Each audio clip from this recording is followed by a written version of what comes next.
12 करोड़ तो पहले ही साफ हो गए एक साल में। और जो ग्रेजुएट है उनमें आज की तारीख में जो आंकड़ा है वो ये है कि आधे ग्रेजुएट इस देश में बेरोजगार हुआ। बागपत से एक सुभाष कश्यप हमारे एक साथी हैं, वो कैंडिडेट थे, उनके अपने बूथ में उनका वोट नहीं था। और ऐसे में आपको और भी बहुत से उदाहरण 4 सीटों पर आगे चल रही है पोस्टल बैलेट में, और बीजेपी 90 सीटों पर। और उसके बाद जब रिजल्ट आया पूरा निकल के तो बीजेपी 200 से भी ज्यादा सीटें जीत के सरकार बना ली। वो आपको नहीं दिखती, आपको नहीं पता उसमें गई भी है, नहीं भी गई है, दर्ज हुई है, नहीं हुई है, आप ही को गई है, आपकी कैंडिडेट को गई, आपकी पार्टी को गई या किसी और को गई है। इलेक्शन कमीशन इसके लिए तैयार नहीं है। तो कैसे कहता है इलेक्शन कमीशन कि वो निष्पक्ष स्वतंत्र पारदर्शी चुनाव करा रहा है? किसी तरह की धांधली तकनीक क्या है, ईवीएम मशीन कैसे काम करती है जानते हो क्या? कोई नहीं जानता, पढ़े लिखे नहीं जानते, अनपढ़ जनता क्या जानेगी? बहुत सीधी सी बात कहता हूं, वो मुद्दे जो दिखाए जाते हैं हकीकत में वो मुद्दे नहीं है। देश में सबसे बड़ा मुद्दा क्या है? सबसे बड़ा मुद्दा है देश में बेरोजगारी।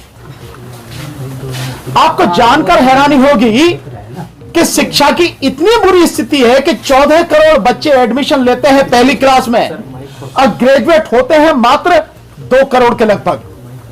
बाकी 12 करोड़ कहां जाते हैं? इसका मतलब शिक्षा से पहले ही, ग्रेजुएट होने से पहले साफ हो जाते हैं। बावजूद उसके देखिए आप, 12 करोड़ तो पहले ही साफ हो गए एक साल में। और जो ग्रेजुएट है उनमें आज की तारीख में जो आंकड़ा है वो ये है कि आधे ग्रेजुएट इस देश में बेरोजगार हैं, आधे ग्रेजुएट। और सीएमईआई का आंकड़ा आया था अब से 1 साल पहले, जब उसमें उसने कहा था कि देश में 90 करोड़ लोग ऐसे हैं जो काम कर सकते हैं, काम करने वाले हैं, जिनमें 45 करोड़ लोग इस देश में उन्हें कोई काम मिल सके इसी की उम्मीद भी छोड़ चुके हैं। तो असली मुद्दा है बेरोजगारी। इसके अलावा आज की स्थिति जो है, देश में काम करने वाले जो लोग हैं उनमें से मात्र 40% को ही रोजगार है, बाकी किसी को 60% बेरोजगार है। यह स्थिति है आज की। इसके अलावा जो आप बात कर रहे हैं, देश में सबसे बड़ा मुद्दा है महंगाई। महंगाई मुद्दा है, शिक्षा मुद्दा है, किसानों की स्थिति मुद्दा है, मजदूरों की स्थिति मुद्दा है, महिलाओं की स्थिति मुद्दा है। यह है स्थिति आज की तारीख में जो मुद्दे हैं। और ये मुद्दे आपसे नहीं लगातार है, लेकिन क्योंकि जो गोदी मीडिया है, जो भांड मीडिया है, जो सरकार की गुलामी करता है, वो इन मुद्दों को नहीं उठाता, जिसकी पहुंच बहुत दूर तक है। लेकिन फिर धन्यवाद देता हूं आपको, आप वो हैं मीडिया के साथी जो हर मुद्दे को उठाते हैं और दिखाते हैं, और आप ही की वजह से ये सारी चीजें पता लग पा रही हैं। सो ये है असली मुद्दे। हम इन्हीं असली मुद्दों को उठाकर जनता को बताना चाहते हैं। आप कहते हैं ईवीएम में गड़बड़ी नहीं होती, मैं 2-3 भी चीजें आपको बताऊंगा, समझाऊंगा। एक, अभी डीसी कपिल साहब ने बताया कि राजस्थान, मध्य प्रदेश, छत्तीसगढ़ और 5 राज्यों के जो चुनाव हुए हैं, तेलंगाना और मिजोरम के, उनमें से एक राजस्थान में, एक मध्य प्रदेश में, जो कैंडिडेट है उसका वोट अपने उसमें नहीं है। मैं आपको थोड़ा और पीछे ले जाता हूं। 2019 का लोकसभा चुनाव हुआ, बागपत से एक सुभाष कश्यप हमारे एक साथी हैं, वो कैंडिडेट थे, उनके अपने बूथ में उनका वोट नहीं था। और ऐसे में आपको और भी बहुत से उदाहरण आपको दिखा सकता हूं। एक तो क्या इससे नजर नहीं आती कि ईवीएम में गड़बड़ी होगी? दूसरा, 2019 के चुनाव का जिस समय रिजल्ट आ रहा था 23 मई 2019 को, उस दिन इलेक्शन कमीशन की वेबसाइट पर जो आंकड़े पड़े थे, 373 लोकसभा सीटों पर 8,000 से लेकर 18,000 वोटें या तो कम थी या ज्यादा थी। क्यों थी भाई? अगर ईवीएम सही है। और इसके विषय में जब पता लगा तो द क्विंट ने इलेक्शन कमीशन से पूछा, बाकायदा लेटर लिख के पूछा, 4 लेटर लिखे। इलेक्शन कमीशन आज तक उसका जवाब नहीं दिया, बल्कि अपनी वेबसाइट से वो आंकड़े हटा दिए। और तीसरी बात जो आपको बताना चाहता हूं, अभी चुनाव हुए 5 राज्यों में, मध्य प्रदेश की 230 विधानसभा सीटों में से जिस समय पोस्टल बैलेट की गिनती चल रही थी, कांग्रेस 199 सीटों पर आ गई थी। 199, 230 में से 199, तो बीजेपी कहां किस कोने में पड़ी होगी आप समझ सकते हैं। लेकिन जब ईवीएम से सारी गिनती होती है तो उसके बाद बीजेपी 164-65 सीटें जीत के आती है। इससे पहले और चले जाओ आप थोड़ा सा, 2022 का विधानसभा चुनाव हुआ उत्तर प्रदेश में, जिस समय पोस्टल बैलेट की गिनती हो रही है, सो समाजवादी पार्टी 304 सीटों पर आगे चल रही है पोस्टल बैलेट में, और बीजेपी 90 सीटों पर। और उसके बाद जब रिजल्ट आया पूरा निकल के, तो बीजेपी 200 से भी ज्यादा सीटें जीत कर सरकार बना लेती है। इसके अलावा भी कुछ है। अगर किसी ने आंख पे बिल्कुल पट्टी ही बांध रखी है, देखना ही नहीं चाहता है, तो उसका तो कोई इलाज ही नहीं है। लेकिन अगर जिसमें जरा सी भी सेंस है, समझ है, बुद्धि है, इस देश के लोकतंत्र संविधान को जिंदा रखना चाहता है, और इलेक्शन कमीशन जिसकी जिम्मेदारी है कि इस देश में free, fair and transparent election हो, उसे नजर नहीं आ रहा कि ये सारी चीजें क्या है। इसके अलावा भी किसी सबूत की जरूरत है क्या? और अगर है तो एक चीज और आपके सामने रखता हूं, आप भी सारे मीडिया के साथ ये देखें, मैं बार बार इस बात को कहता हूं। 3 मशीनें इलेक्शन में इस्तेमाल होती हैं।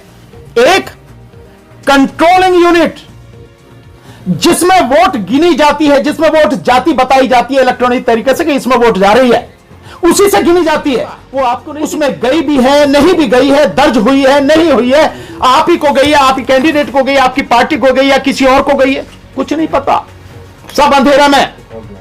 और दूसरी मशीन है बैलेट यूनिट, बीच में जो रखी होती है, जिस पर बटन दबाते हैं, जिसमें वोट डालते हैं, जिसमें कहा वो कैंडिडेट्स के नाम, पार्टी का नाम, चिन्ह होता है, उसमें बटन दबाते हैं। एक वो यूनिट होती है। 2 हो गई, कंट्रोलिंग यूनिट, बैलेट यूनिट, और तीसरी होती है वीवीपैट। वीवीपैट मशीन में 7 सेकंड के लिए 7 सेकंड के लिए पर्ची दिखती है, और वो 7 सेकंड में, और वो शीशा भी इतना ट्रांसपेरेंट नहीं है, बिल्कुल व्हाइट होना चाहिए, बिल्कुल क्लियर दिखे। वो काला सा है, डार्क है वो शीशा भी, पर फिर भी मैं मान लेता हूं कि 7 सेकंड में हर आदमी पर्ची देख ले, जबकि देख नहीं सकता, फिर भी देख ली उन्होंने। पर पर्ची आपको तो नहीं मिलती, पर्ची तो उसी डिब्बे में गिर जाती है, और उस डिब्बे में गिरने के बाद उन पर्चियों की गिनती नहीं होती। अब मैं आपसे पूछता हूं, साधारण व्यक्ति से भी मैं ये बात पूछता हूं, वोट कौन सी है? वोट वो है जो आपको दिख रही है, और आपकी वोट आपके हाथ में आनी चाहिए, पर्ची आपके हाथ में आनी चाहिए, और वो किसी बैलेट बॉक्स में डलनी चाहिए, गिनती उसकी होनी चाहिए, वही वोट है। उसकी गिनती नहीं होती, उसकी गिनती होती है कंट्रोल यूनिट जिसकी पता ही नहीं है। और जो 28 पार्टियां इंडिया गठबंधन की, वो यही कह रही है कि भैया उसे पर्चियां निकाल के उसको दे दो मतदाता को, जो देख ले, अपने हाथ में लेके देख ले कि हाँ भैया मैंने जिसको वोट दी है उसी को गई है, और फिर वो अपनी मर्जी से उस डिब्बे में डाल दे और तुम उसकी गिनती कर लो, वही तो वोट है ना। इससे ज्यादा क्या होगा? इलेक्शन कमीशन इसके लिए तैयार नहीं है, तो कैसे कहता है इलेक्शन कमीशन कि वो निष्पक्ष, स्वतंत्र, पारदर्शी चुनाव करा रहा है, किसी तरह की धांधली नहीं हो रही, और धमकी भी दे रहा है इलेक्शन कमीशन कि अगर ईवीएम पे कोई सवाल उठाएगा तो उसके खिलाफ, जो सिद्ध नहीं कर पाएगा उसके खिलाफ जो मुकदमा करेगा, नोटिस भेज रहा। इलेक्शन कमीशन को नोटिस भेजने की बजाय इलेक्शन कमीशन को काम करना चाहिए कि ये जितने भी सवाल उठ रहे हैं ईवीएम पे, इन सवालों को पूरी तरह से झूठा साबित करने के लिए, इन सवालों का खात्मा करने के लिए एक बार चुनाव बैलेट पेपर से कराए, और उसके बाद जो रिजल्ट आ रहा है पूरे देश के सामने होगा, अपने आप दूध का दूध पानी का पानी हो जाएगा। इलेक्शन कमीशन सच बोल रहा है, ईवीएम सही है, वो भी सिद्ध हो जाएगा। इलेक्शन कमीशन झूठ बोल रहा है, गुमराह करा, जो ईवीएम मशीन है गड़बड़ है, वो भी सिद्ध हो जाएगा। क्या दिक्कत है इलेक्शन कमीशन को? अगर इलेक्शन कमीशन पर सवाल उठाए जा रहे हैं तो उसकी सबसे पहली जिम्मेदारी है कि भारत के मतदाताओं के मन में जो सवाल है उनको पूरी तरह से उत्तर दे, और सबके सामने यह सिद्ध करे कि हम जो प्रक्रिया अपना रहे हैं वो ऐसी प्रक्रिया है जिसे हर कोई जानता है, पूरी तरह से पारदर्शिता है। बहुत शर्म की बात है, सबके लिए डूब मरने वाली बात है, इस देश के तमाम मतदाता अंधे होकर वोट डाल रहे हैं। जिस मशीन में गिनती करी जाती है उसका हमें पता नहीं, और जिसमें वोट होती है वो गिनी नहीं जाती।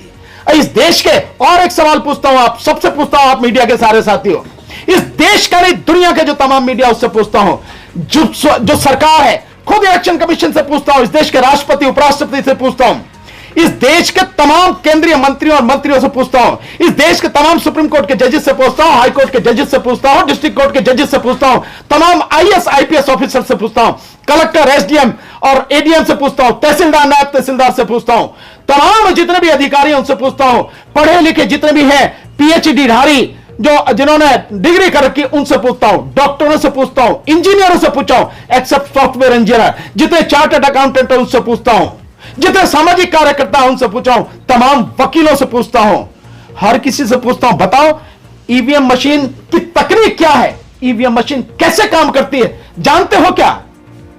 कोई नहीं जानता। पढ़े लिखे नहीं जानते, अनपढ़ जनता क्या जानेगी?